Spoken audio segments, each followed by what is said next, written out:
Krishna Krishna Hare Hare Hare Rama Rama Rama Hare Hare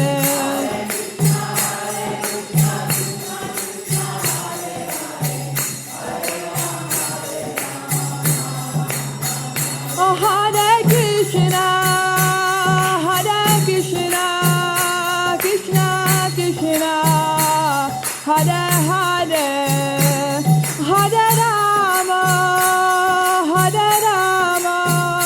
Rama Rama Hare Hare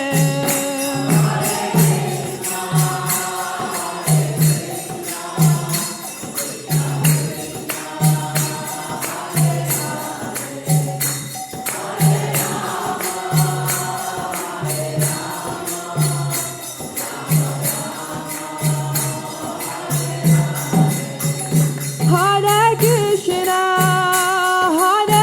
Krishna Krishna Krishna Hare Hare Hare Rama Rama Rama Hare Hare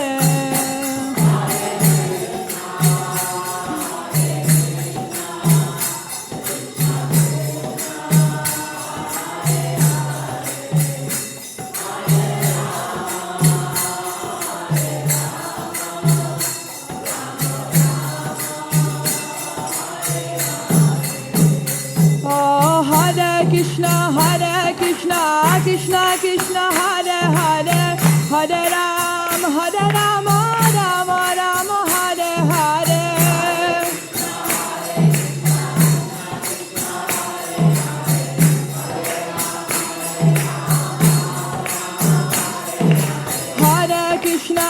Hare Krishna Krishna Krishna Hare Hare Hare Rama Rama Rama Hare Hare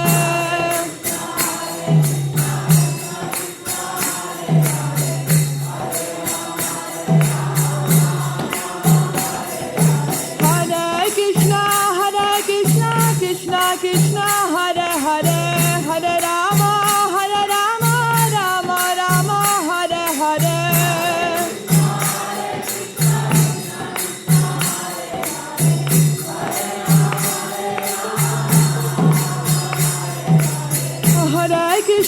Hare Krishna Krishna Krishna Hare Hare Hare Rama Ram Hare Hare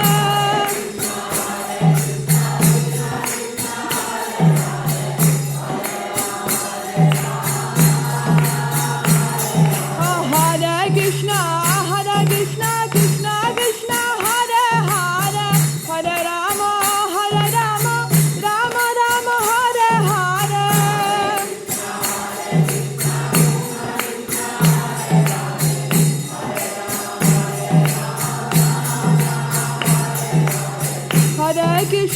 Hare Krishna Krishna Krishna Hare Hare Hare Rama Rama Hare Hare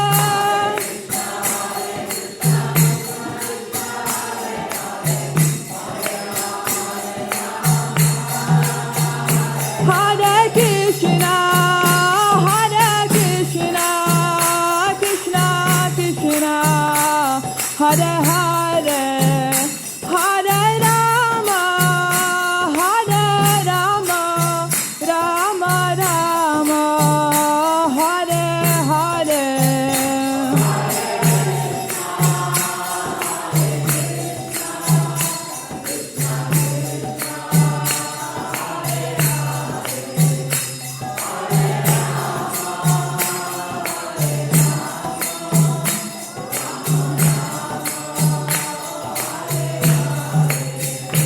Jaya Radha Shama Sundar Shri Radhe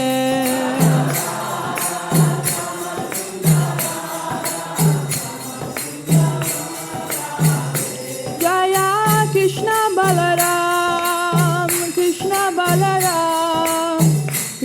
Balaram Jaya Krishna Balaram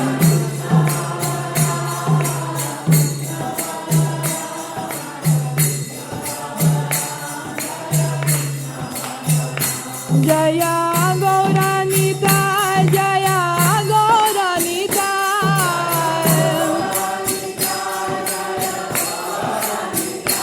Jaya Gauranitai, Jaya Gauranitai.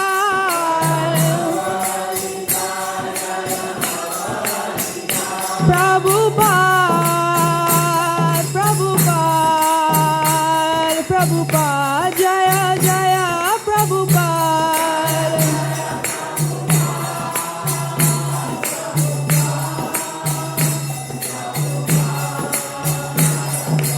Jaya Jaya Prabhupada, Prabhupada, Prabhupada, Srila Prabhupada.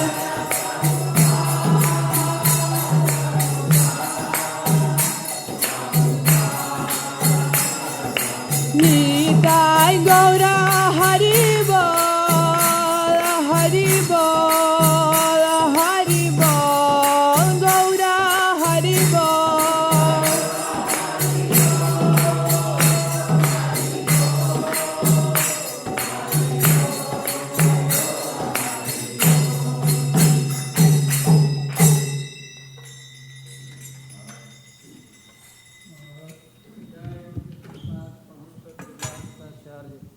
स्तोत्र सदहिभाइन गेश्ल अभय चरणारविंद भक्ति वेदांत स्वामी श्रील प्रभुपाद की। ISKCON founder आचार्य श्रील प्रभुपाद की जय। ओम विष्णुपाद परमहंस परिव्राजकाचार्य अष्टोत्तर सदहिभाइन गेश्ल भक्ति सिद्धांत सरस्वती गोसाई प्रभुपाद की। अनंत कोटि वैष्णव वृंद की। नामाचार्य श्री हरिदास ठाकुर की। प्रेम से कहो श्री कृष्ण चैतन्य प्रभु नित्यानंद श्री अद्वैत गदाधर शिवासादि गौर भक्त वृंद की। श्री श्री राधा कृष्ण गोप गोपीनाथ श्याम कुंड राधा कुंड गिरी गोवर्धन की। श्री वृंदावन धाम की। श्री श्री नवदीप मायापुर धाम की। श्रीमती तुलसी देवी भक्ति देवी की। गंगा जमुना माई की। गौर प्रेमानंदे श्री श्री कृष्ण बलराम की। श्री श्री राधा श्याम सुंदर जी की। श्री श्री गौर निताई की। श्रील प्रभुपाद की। All glories to assembled devotees. All glories to assembled devotees. All glories to assembled devotees. All glory, all good Guru Garang की जय। श्रील प्रभुपाद की जय।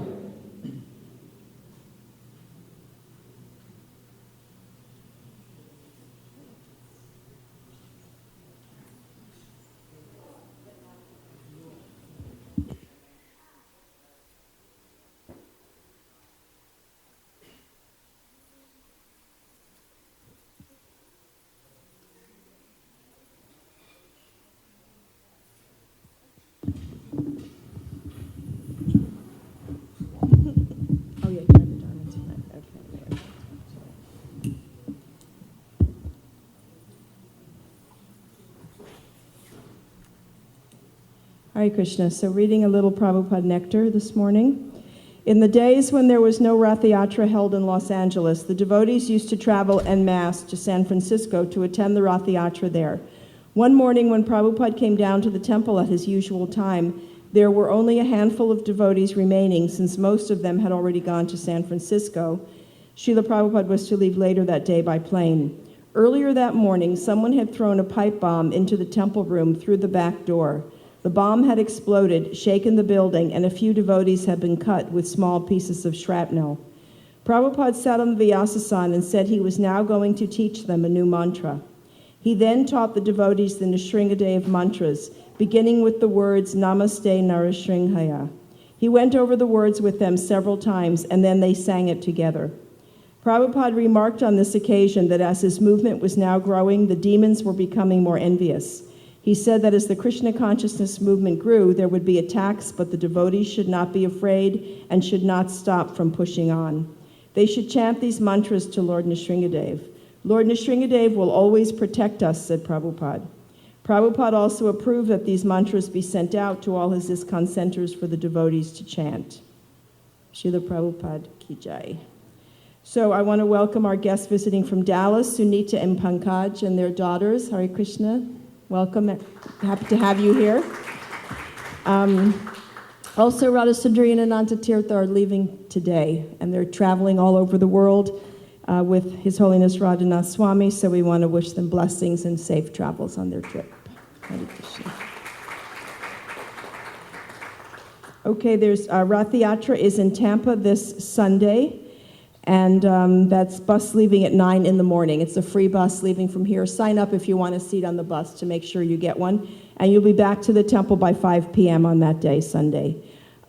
His Holiness Radharaman Swami, of course, you know he's here visiting. He'll give class tomorrow, Wednesday, and again on Saturday morning. And he's giving class in the evening at Hari Parayana's house, but he's speaking in Hindi.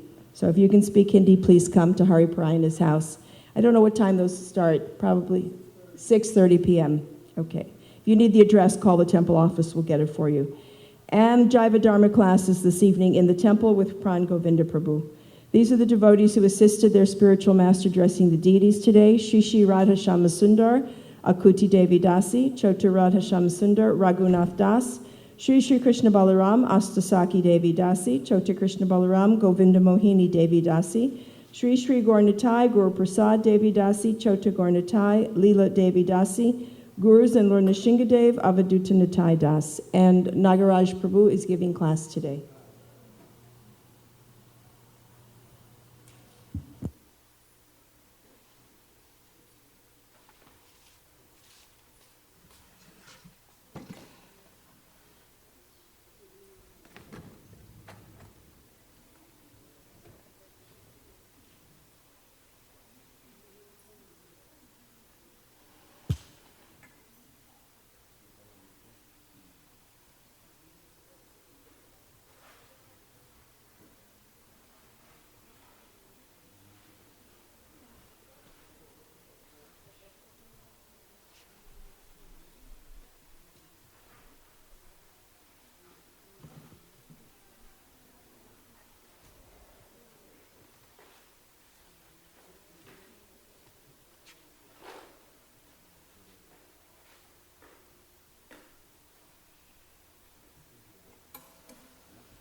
Jaya Radha Madhava Kunja Bihari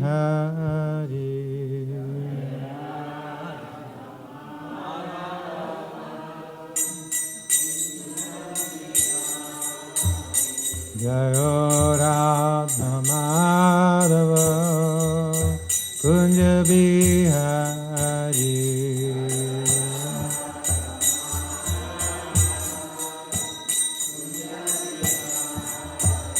Jaya Gopi Jana Vallabha Girivara-hari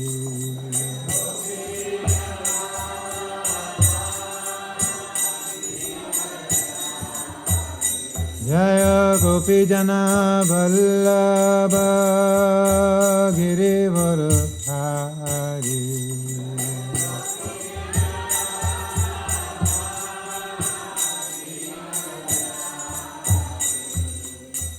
Yashodanandana Braja Janaranjana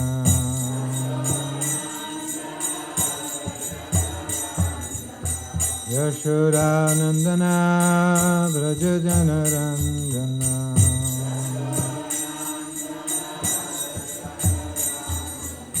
Yamunatira Vanatari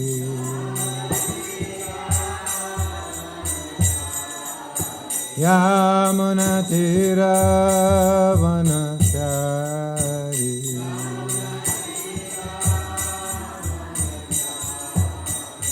Jaya Radha Madhava Kunja Bihari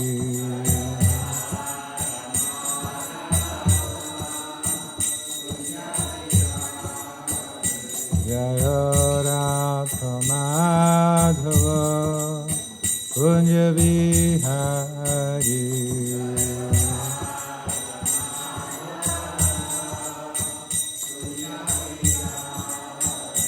Jaya Gopi Jana Vallabha Girivardhari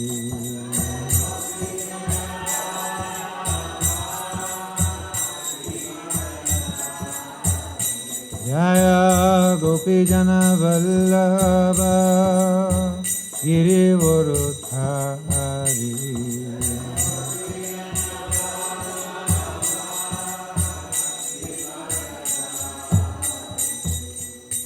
Yashoda Nandana Brajadana Randana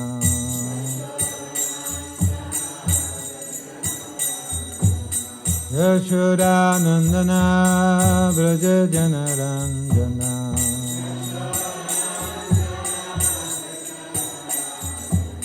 Yamuna Tira Vanutari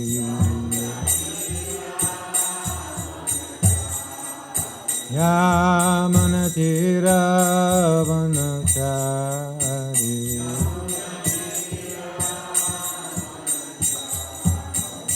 Jayo Radha Madhava Kunja Vihari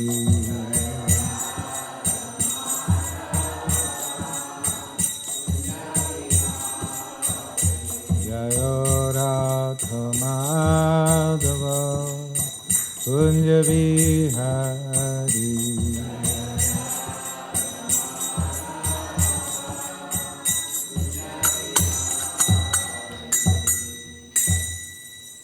Jai Om Vishnupad Paramahansa Parivrajakacharya Ashtotarashta Shri Shri Bhakti Vedanta Swami Prabhupada Ki Jai Grantaraj Srimad Bhagavatam Ki Jai Nitai Gaur Bhimanande Hari Hari Bol Samaveta Bhakta Vrinda Ki Jai All grace to the assembled devotee All grace to the assembled devotee All grace to the assembled devotee All grace to Sri Sri Guru Gauranga.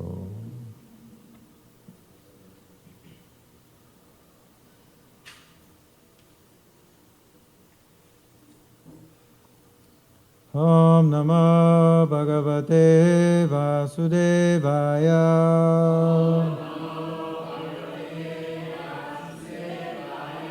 Om Namo Bhagavate Vasudevaya.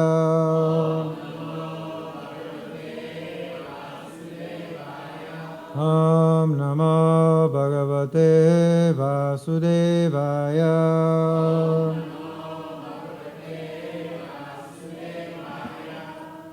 Srimad Bhagavatam, Canto 10, Chapter 70, Lord Krishna's Daily Activities. Text 10 through 16. We'll chant text 10 responsibly.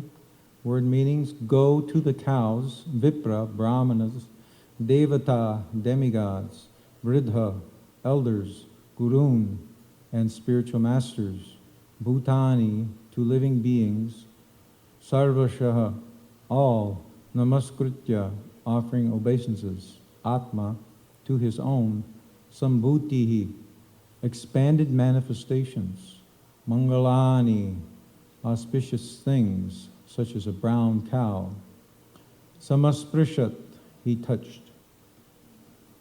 Go Vipra Devata Vridha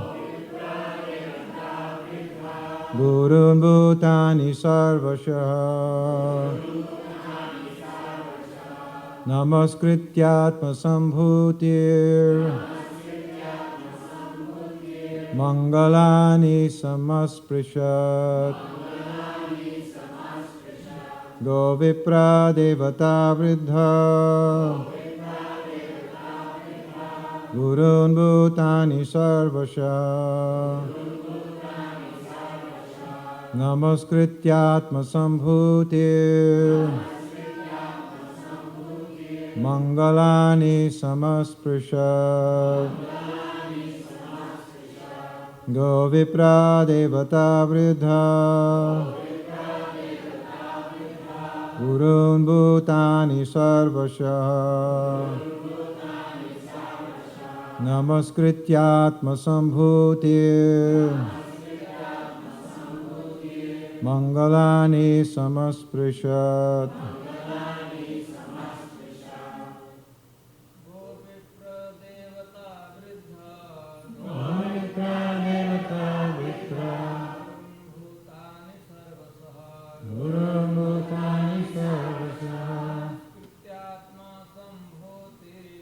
Namaskrityatma Sambhuti Mangalani Samasprishat Pradevata Vriddha Gurun Bhutani Sarvasya Namaskrityatma Sambhutir Mangalani Samasprishat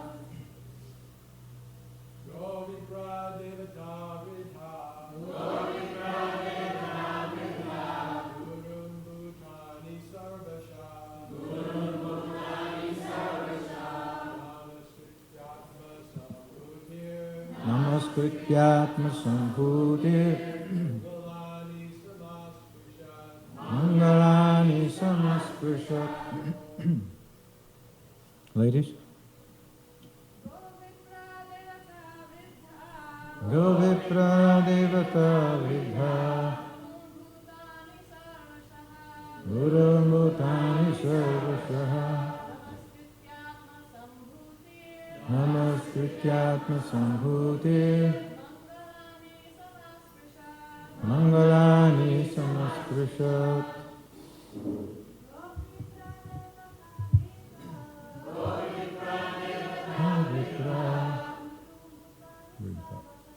Gurun Bhutani Sarvasya Namaskrityatma Sambhuti Mangalani Samasprishat. Translation. Lord Krishna would offer obeisances to the cows, brahmanas, and demigods, his elders and spiritual masters, and all living beings, all of whom are expansions of his supreme personality. Then he would touch auspicious things. We can chant together the rest of the verses through 16. Atmanam bhushayamasa naraloka vibhushanam vasubhir bhushanai swiyar divya shrag anulepanai. He would decorate his body, the very ornament of human society, with his own special clothes and jewelry, and with divine flower garlands and ointments. Purport. Sridhar Swami points out that the Lord's own garments and ornaments include the Lord's well-known yellow garments, the Kaustuba gem, and so on. Avikshajam tadadarsham govisha dvija devata kamangsha sarvavarnanam horanta puracharinam pradapya prakriti kame pratoshya pratyanandata. He would then look at ghee, a mirror, the cows and bulls, the brahmanas and the demigods, and see to it that the members of all the social classes living in the palace and throughout the city were satisfied with gifts. After this, he would greet his ministers, gratifying them by fulfilling all their desires. Sangvibhajyagrato vipran shraktambulanulepane surida prakritir daran upayam tata swayam. After first distributing flower garlands, pan, and sandalwood paste to the brahmanas, he would give these gifts to his friends, ministers, and wives, and finally he would partake of them himself.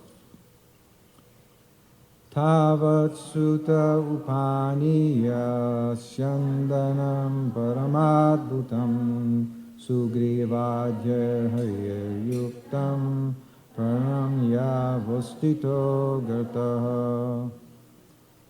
By then the Lord's driver would have brought his supremely wonderful chariot, yoked with Sugriva and his other horses. His charioteer would bow down to the Lord and then stand before him. Kritva panina pani sarateshta mataruhat satyakruthava samyuktaha purvadrim iva bhaskara. Holding on to his charioteer's hands, Lord Krishna would mount the chariot together with Satyaki and Uddhava, just like the sun rising over the easternmost mountain. Purport. The Acharyas point out that the Lord's chariot driver would stand with joined palms, and the Lord, holding on to his joined hands with his right hand, would mount the chariot. Ikshitanta purastrinam savrida prema vikshitai kricha gadgaj jataha soharan manaha. The palace women would look upon Lord Krishna with shy, loving glances, and thus he would get free from them only with difficulty. He would then set off, his smiling face captivating their minds. Purport. Srila Vishwanath Chakrabarti describes this scene as follows. The shy, loving glances of the palace women, hinting at their agitation, implied, how can we tolerate this torment of being separated from you? The idea here is that because the Lord was captured by their affection, he smiled, indicating, my dear restless ladies, you are so overwhelmed by this little bit of separation. I am coming back later today to enjoy with you. And then, with his smile captivating their minds, he got away only with difficulty, freeing himself from the bondage of their loving glances. Om Jnana Timirandasya Jnananjana Shalakaya Chakshuran Militam Mena Tasmai Shri Gurave Namaha.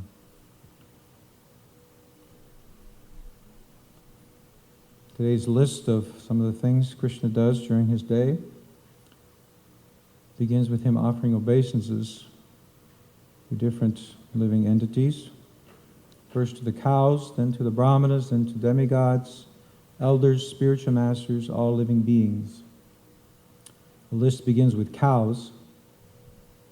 Reminds me of Namo Brahmanya Devaya Go Brahmana Hitaya Cha Jagad Hitaya Krishnaya Govindaya Namo Namaha. So Krishna is worshipped as Brahmanya Deva. So he is Hitaya, he gives benefit to Go Brahmana, then Jagat. So the list begins with Go, the cows, then Brahmana, then the Brahmanas, and then finally Jagat, the whole world, everyone else. So here also the list begins with the cows. We know, of course, Krishna is also giving away so many cows. Here he's offering obeisances to the cow. Such as the character of Krishna comes through so much in these verses. We see how respectful he is. He's the king. Maybe not exactly the king, technically, but everyone is looking to him. He's the supreme personality of Godhead. Vrishni nam paradevate vidito rangam gata sagraja. In the verse of the wrestling arena where different people are seeing Krishna in different ways. So that last line says, Vrishni nam paradevata. They saw Krishna as the Vrishnis, or the Yadus. The words are used synonymously. Or the word Vrishni being representing all the Yadu dynasty. So they saw Krishna as Paradevata, the supreme worshipful deity. Sometimes when we see the pastimes going on, it doesn't seem exactly like they're just seeing him as God all the time. Like the image we get of Vaikuntha everyone is in awe of the Supreme Lord, Lord Vishnu, maybe sitting on his throne and ruling and so on. So the Yadus saw Krishna as the Supreme Personality of Godhead, but it seems like even in Krishna's pastimes in Dwarka that Yogamaya's influence is there, so they can interact. Krishna has relationships with these different personalities, people who are living, everybody in Dwarka, all the Dwarkavasis. So they're seeing as the Supreme Lord, but still there's ordinary interactions going on. But still he's in this exalted position, but he's offering his respects to so many different entities. The cows, the Brahmanas.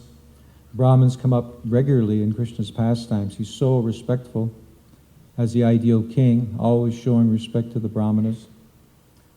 The demigods, I mentioned in my last class, we don't worship the demigods, but we don't disrespect them. It's considered an offense to disrespect the demigods. But Krishna honored the demigods, highly posted agents of the Supreme Lord. The elders, there are certain people in society who just by their position, just because of their age or whatever, they're meant to be given respect. So the elders, just because they're older, they're supposed to be given respect. How different it is today. No one gives respect to anything. People don't understand why. Children don't want to respect their parents. They think, why should I? They don't see why. They're no different than I am. What makes them so great that I have to respect them?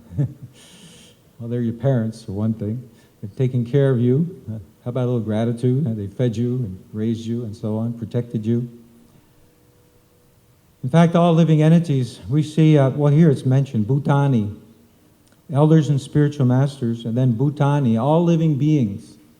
Devarshi Bhutaptaninam Pritrinam, that verse about how we owe debts to so many different entities. So Bhutani is mentioned in that verse, and that just means the living entities in general. So we actually owe something to everyone, just by nature of the society that we live in, and because everything it fits together there's kind of a unit. I mentioned in one lecture once how someone wrote a book one time about what it takes to make a pencil. How many people are involved in making a pencil? Thousands of people, actually. So think of all the things that we have in our lives. How many people are involved? You jump in the car and go to the store and get something from the grocery store. So millions of people. If millions of people weren't doing their job, you wouldn't be able to do that. I once read that, what's the name of the, General Motors. General Motors has 10,000 suppliers. They get because they have this huge operation. It's not just the parts of the car, but it's all the other things that go into the factory and feeding the people and all these things. They have 10,000 suppliers. So, of course, all those suppliers, they have suppliers. And each one of these suppliers, of course, it's not just one person in the business. It's the whole business that's operating. So we can see how it's all connected, millions of people. So everything we use in this world, we didn't produce it. Of course, ultimately it comes from Krishna. But still, we actually have a debt to all living entities. Now, in the Vedic culture, there were certain things that you had to do to pay back those debts, like karma kanda kind of activities. But our way of paying back the debt, of course, is to chant Hare Krishna, serve Krishna, water the root of the tree, and that's how we repay all of our debts. But still, we see Krishna, he's showing ideal way of life, to be conscious of this, to have gratitude and to show respect for all living entities. So he's doing that as part of his daily affairs. Now it says here that these are all sambhuti, atma sambhuti. So they are bhuti, they're vibhuti, they're part of Krishna's opulences. Just like in Bhagavad Gita, Krishna gives his list of vibhutis, of this, I am that, and so on, this whole list. Jiva Goswami explains that there's two categories. Krishna has bhutis that are part of his internal potency.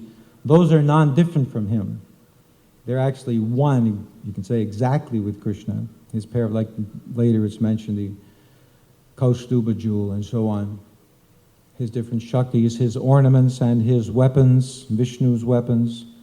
So they're part of his internal potency, intimately connected with him. And then also everything in this material world is also Atma Sambhuti. It's expanded from Krishna with the external energy. So as Krishna's offering respect, this is the irony basically that's being presented here. He's offering respect to these things, but they're actually part of him. Atma Sambhuti. They're his own opulences, but he's offering respects to them. And then finally, he touched auspicious things. It's mentioned here, such as a brown cow. This comes from the Acharyas. I've read in their commentaries, this is mentioned. So somehow a brown cow is auspicious. When I read these things, there's so many, there's a whole science actually of omens and auspicious things. One devotee I know from Vrindavan, he was raised in a Brahmin family. His father taught him all of these things. One time he went through a whole list with me of all these kinds of things you see and what they mean.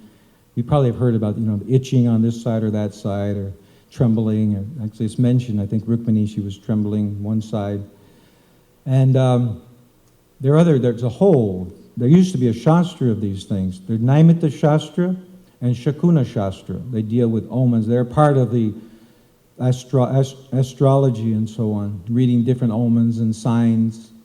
Traditionally, Brahmins, just when they would walk out of the house, they would look in different directions and see which way to go. Because depending on if they saw, a bucket half full or empty or whatever it was, they saw, whatever the omen was, that would determine how they would react. So in this whole science, there's actually, in India they have, we have them here too, of course, these lizards. I think they're called pilu. You see them in India, of course, they run across the ceiling and on the walls. So there's a whole kinds of omens having to do with them. What's auspicious, what's inauspicious. If they fall, for one thing, they don't fall, generally. That's what they don't fall. We see them running right across the ceiling and they don't fall. But if they do fall, that's a bad sign. That's inauspicious.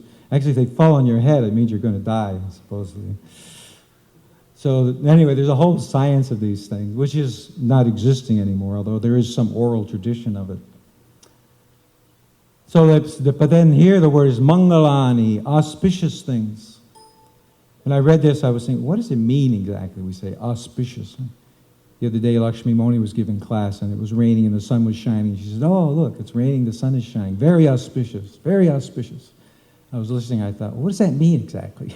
Something's good going to happen? Huh? We're all going to go out the door, and somebody's going to give us some money? Or what does it mean exactly?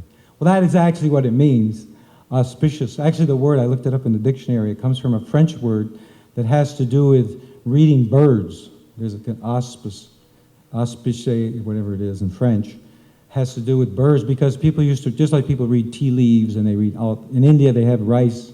I was living in Rishikesh for a while, and there was a famous lady, everybody would come there, and she was a rice reader. She would throw down a handful of rice and then tell you your fortune, whatever. People would come from all over India to see this rice lady, we call her.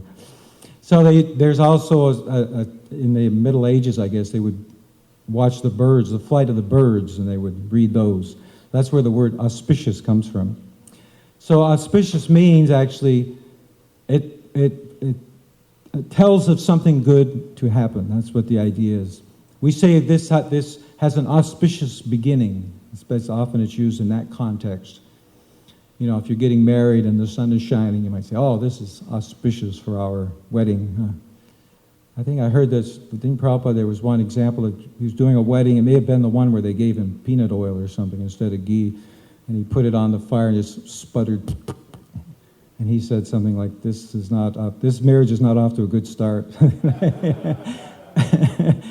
Should have a good fire at the wedding. That's more auspicious. So some of the things Krishna did, he touched a brown cow. When I heard this, I thought, well, maybe every morning I should touch a brown cow, do something auspicious. And then in the next, we're reading how Krishna he's looking at different things. A couple of verses later, look at ghee. He would then look at ghee, a mirror, cows, and bulls. So I assume he did this because these are also auspicious. I thought, well, maybe every morning I should get up and look at ghee and look at a mirror. Well, I do that when I put on my tilak. That was a funny one. I look at a mirror. That's Somehow that's auspicious to look at a mirror. I remember hearing years ago, this was one of those, just like we have Prabhupada said, so this was a Srila Bhaktisiddhanta Saraswati said. I heard way back in the early days that Srila Bhaktisiddhanta didn't like mirrors because they reinforced the bodily concept of life. So I don't know if it's true or not, but it could be true, I suppose. Probably does work that way. So anyway, here it's considered to be something auspicious. And I thought, but we don't go out of our way to do these kinds of auspicious things.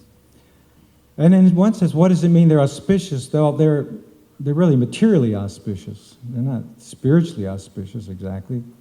So our auspicious life is what Prabhupada gave us. Everything we do, the morning program is all auspicious. And it starts with Mangalarti, and the word is used here, Mangala.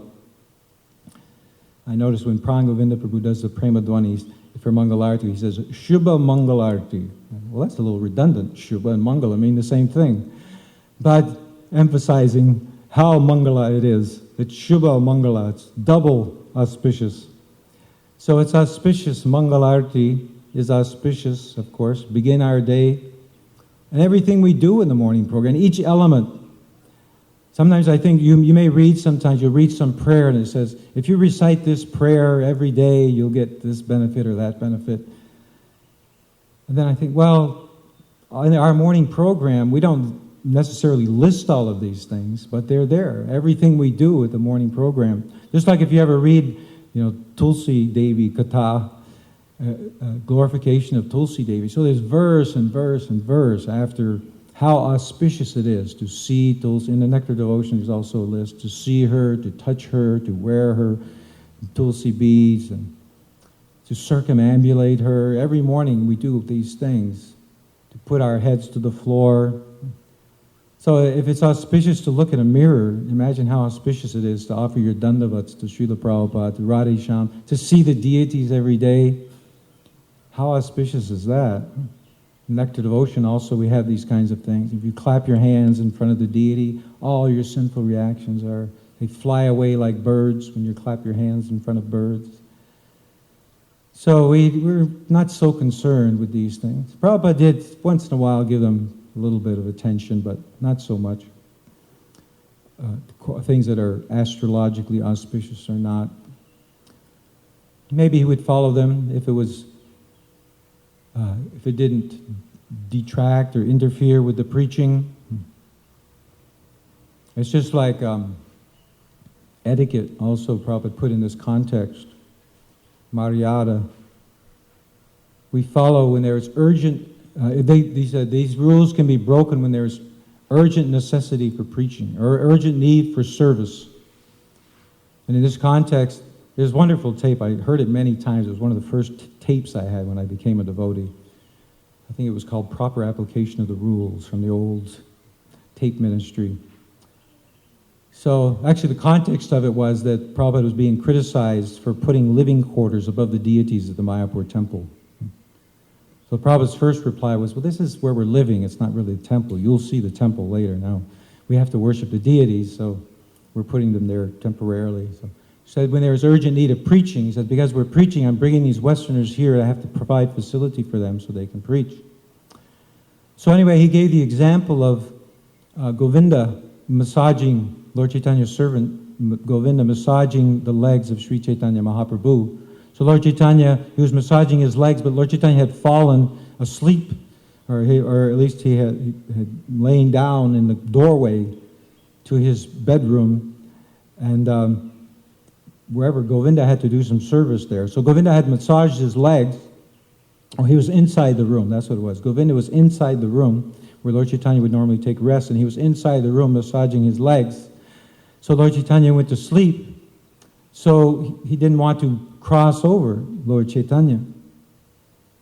Oh, now I'm forgetting a point, actually. What happened was he crossed over Lord Chaitanya to get to his legs. That's what happened.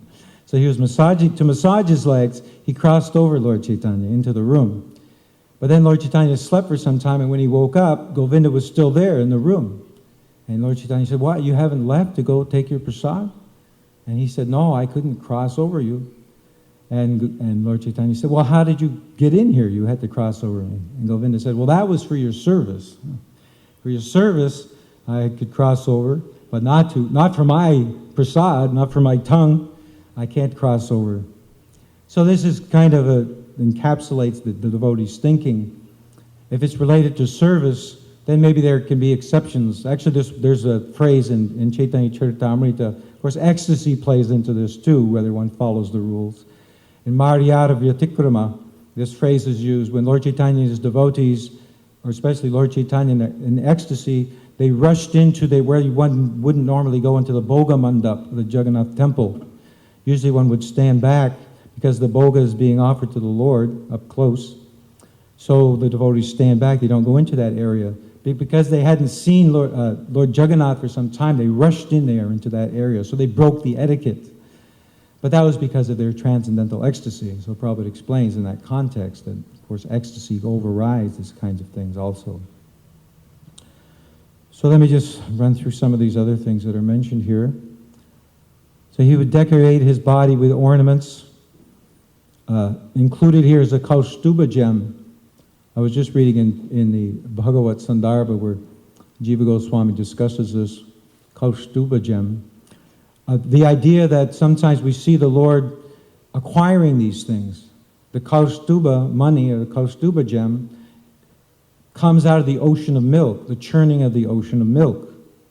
So some people may think, well, that's where Krishna got his Kaustuba gem.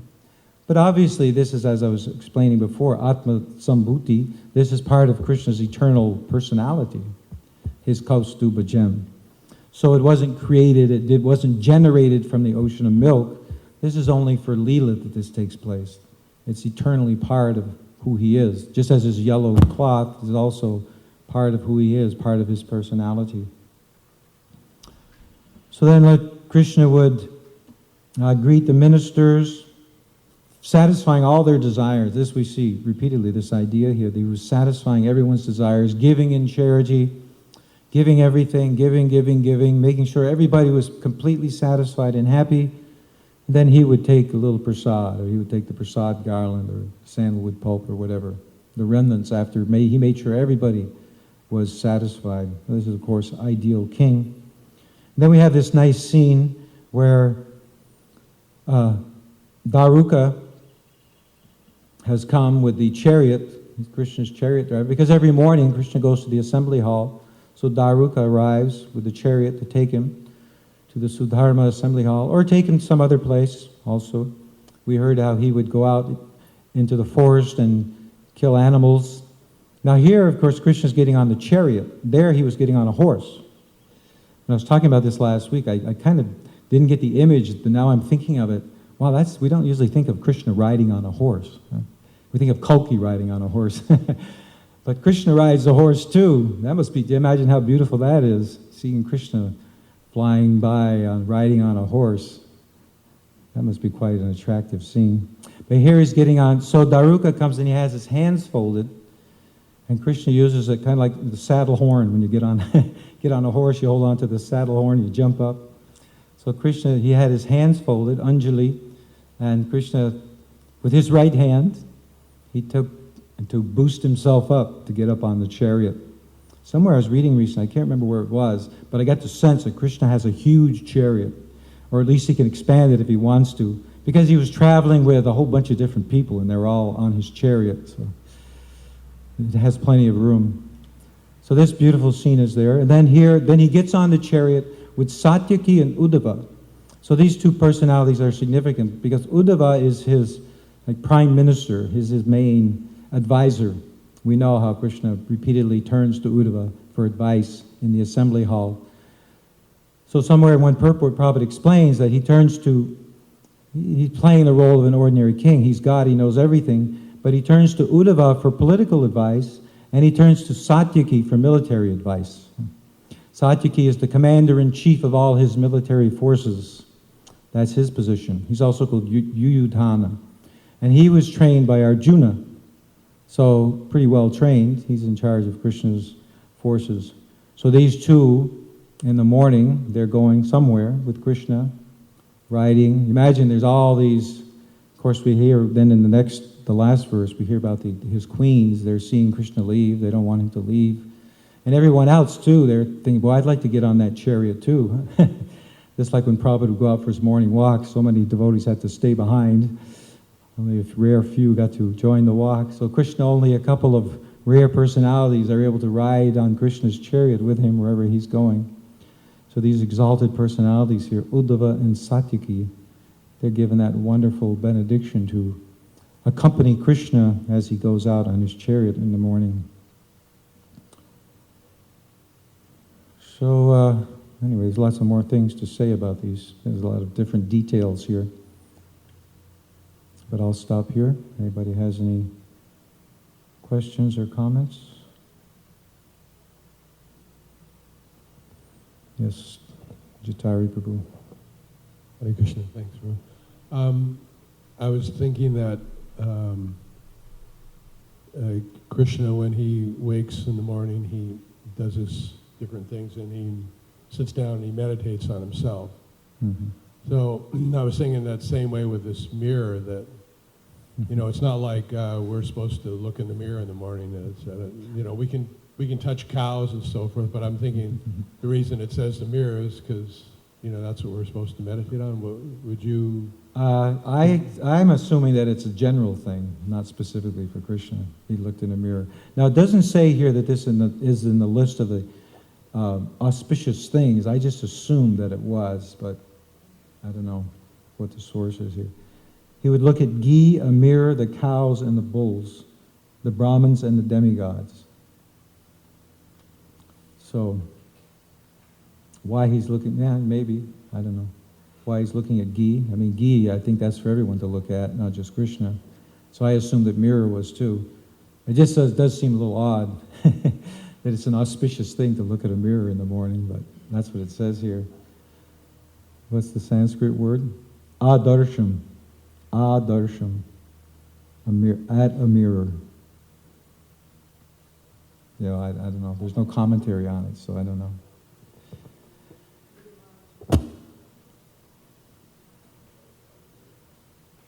Janmashtami Prabhu?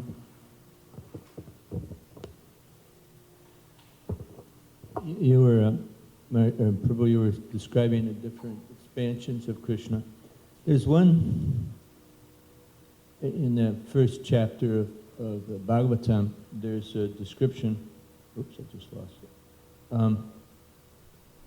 Of the different incarnations of Krishna, and Prabhupada starts by listing incarnations like Brahma, Rudra, Manu, Prithu, and Vyas are his material qualitative incarnations. And then his incarnations like Rama, Narasingha, Varaha, and Vamana are his transcendental incarnations.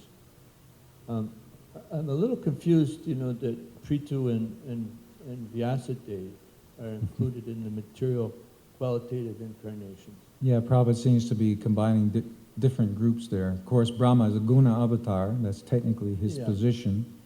Prithu is a Shakti-avesh avatar. He has the, what is it called? Palana Shakti, maybe? Power to rule. He's invested with that Shakti. So that's a different quality. They're both qualities, you can say, so in that sense the word works. Prithu is given one of the qualities of Krishna to the quality of being able to rule, and Brahma is, of course, the quality, the guna, that quality. Vyasadeva, now one thing interesting of Vyasadeva, there's a different Vyasadeva in every Kali Yuga, or at the end of every Dwapara Yuga, and he separates Veda Vyas, he separates the Vedas into parts.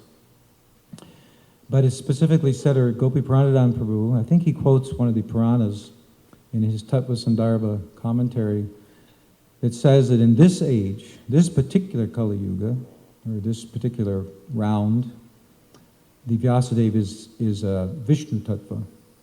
Generally, he's not Vishnu Tattva, but in this particular round, he is Vishnu Tattva.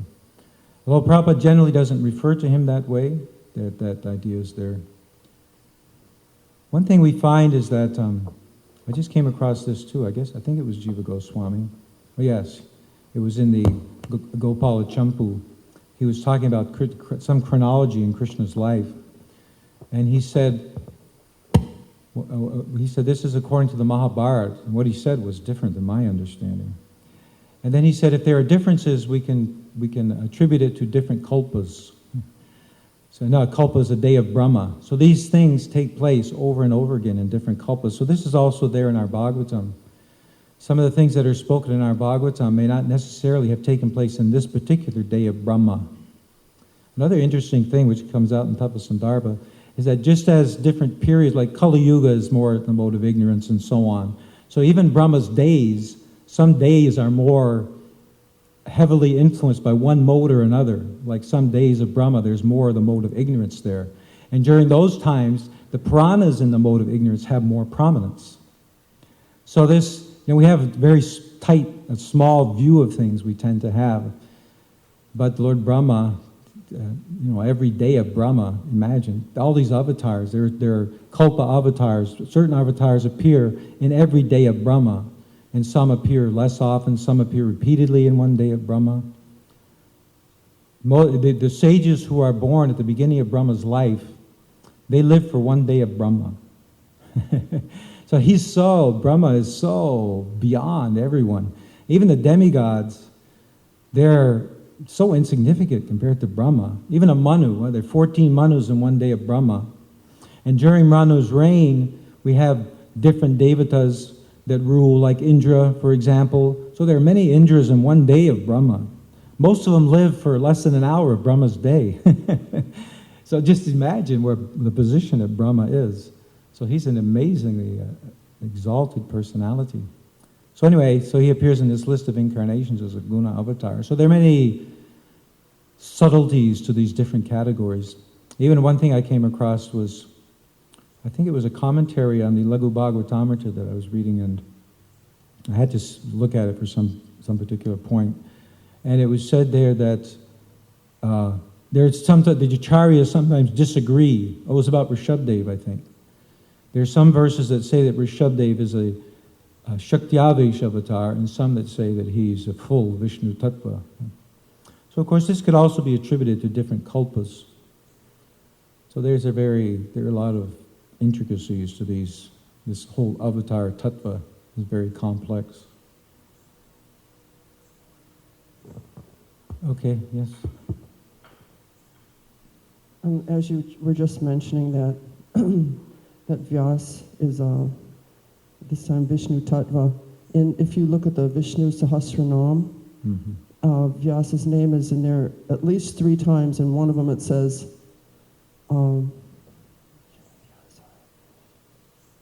Vyasa Deva Bhagawan. No. So,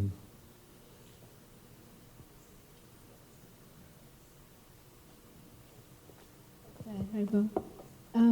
Going back to the auspicious and inauspicious omens and things, it seems like in every society there are these omens or superstitions. So I was thinking, like in remote areas where Christians would go, one of the things they had to dismantle was the superstitions that surrounded that particular civilization, and how it was very disconnected from religious life. And the origin is just kind of the origin coming from Krishna himself. Like, in America we have things like, if you break a mirror, that's 7 years of bad luck. If you walk under a ladder, something happens. You don't walk on lines. And probably every country has their own superstitions. So, to this day I won't walk under a ladder. It's like they do stick to you when you grow up with these things. So are they real? Are they aren't real? How do you look at it? So I'm sorry, I have a bad left ear, so that's the one I'm hearing from right now, and I couldn't hear. I couldn't hear very well. Was there a question? What's the superiority of Vedic superstitions over? Oh. I went online because I was trying to find out something about this topic. And it wasn't one of our sources, but it was some Indian scholar.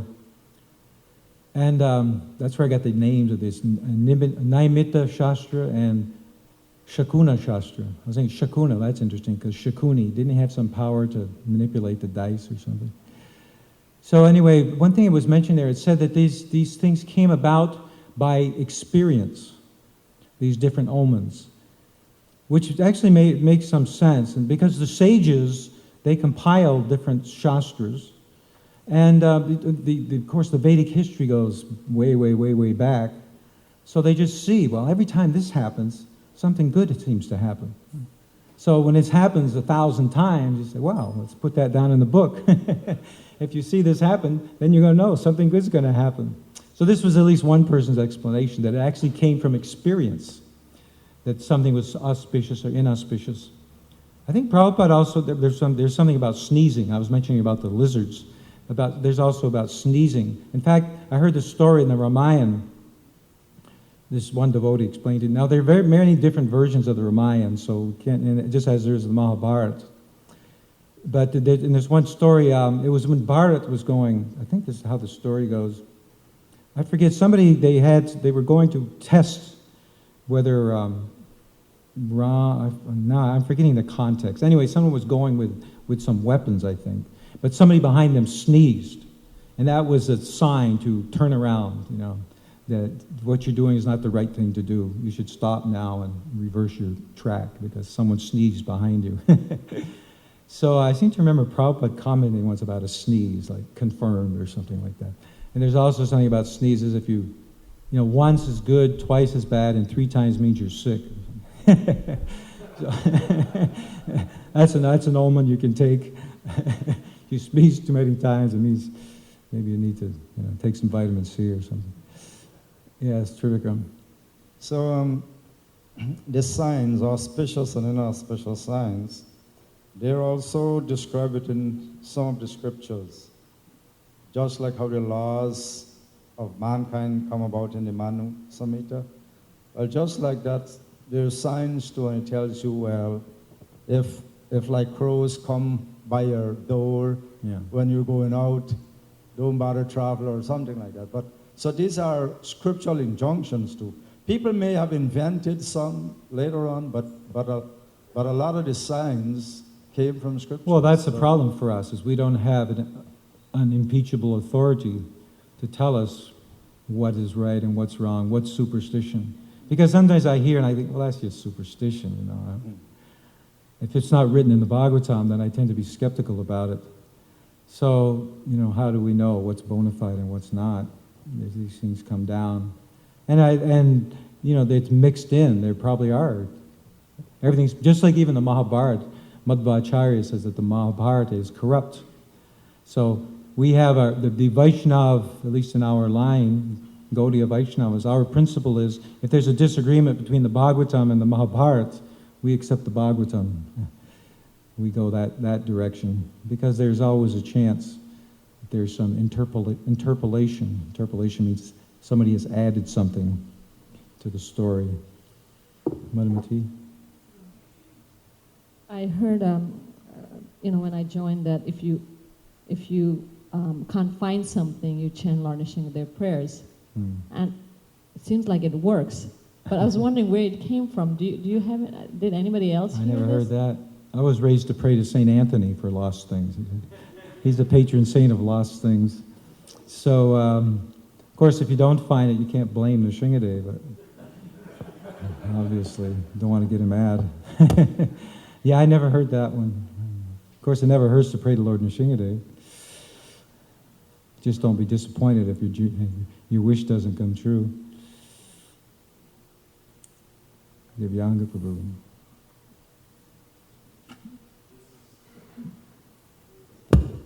Something I was listening to last night, Srila Prabhupada said. He said the reason we have temples and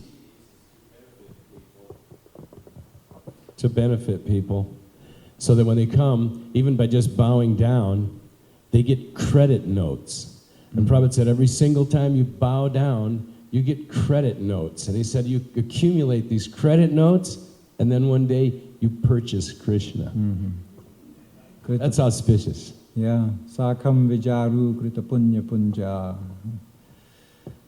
That was Shukadeva Goswami said about the cowherd boys. The context of this is so nice because Shukadeva is describing Krishna playing with the cowherd boys. Now there's a whole list, there's 4 verses talking about all the different things they do, different games they play and so on. Then at the end he says, this same person, Itam Satam Brahma Sukana Bhutya, that the impersonalists worship as the impersonal Brahman, and that the materialists see as an ordinary person. That person who's the Supreme Lord, how these cowherd boys are playing with him, it's like an ordinary child. Why? Krita punya punjaha, because they've accumulated heaps of pious activities.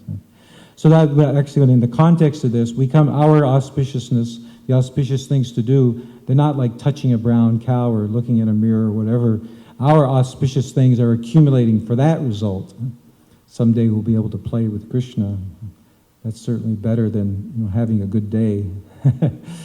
We want to have many unlimited, endless good days in the association of Krishna. That's the result of our auspicious things.